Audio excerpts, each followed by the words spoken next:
माँकर नवरात्रि नवचंडी यज्ञ जे आमर 22 तारीख 22/9/2025 रु स्टार्ट होची ये 2 तारीख पर्यंत चलो।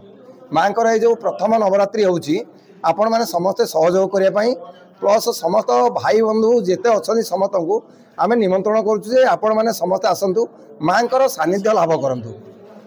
नवरात्रि पूजा के आरंभ हम के शेष हम कौन आरेंजमेंट कर 2 तारीख रो 22 तारीख रो होची माँकर कलश यात्रा से दिन तापर अच्छी कलश यात्रा पर सूर्य पूजा गो पूजा महायज्ञ आरंभ से 9 दिन काल व्यापी रहिबो। प्रत्येक दिन 3टा समय चंडी पूजा हो माँकर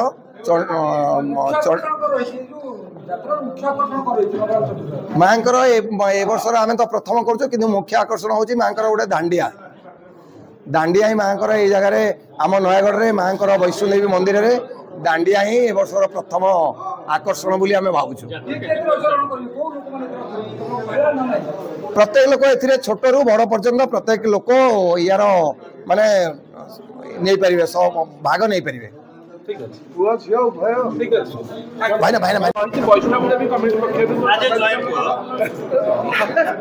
कमिटी पक्षरु कोन कोन अरेंजमेंट रखाई देखंतु श्री माता वैष्णव देवी चैरिटेबल ट्रस्ट तरफ सेप्टेम्बर 22 तारीख रु सेप्टेम्बर 30 तारीख पर्यंत नयागढ़ जिला अंतर्गत फासीपल्ली ग्राम निकटस्थ जामुकोणी पहाड़ उपरे पूजा पाउछंती माँ वैष्णव देवी।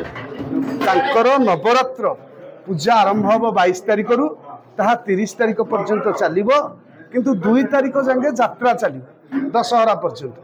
सेथिपई माँ वैष्णव श्री माता वैष्णव देवी ट्रस्टी तरफ व्यापक सुव्यवस्था बंदोबस्त करा जायछि। जेहेतु एते बहु संख्यार लोक जोग दउछंती बहु जनसमागम होउछि विभिन्न वर्गर लोक एथरे जोग दौरान भारत बाहर लोक आशा बाहर तेणु तार समस्त सुरक्षा श्री माता वैष्णव देवी ट्रस्टी तरफ ग्रहण कर यार गोटे मुख्य आकर्षण होतक दिन चलो कार्यक्रम 22 रु 2 तारीख जांगे आबाल वृद्ध वनिता महिला पुरुष विभिन्न वर्गर लोक लेकिन प्रत्यह अपराह्न 4टारू राति 8टा पर्यंत दांडिया नृत्य परिवेषण करा।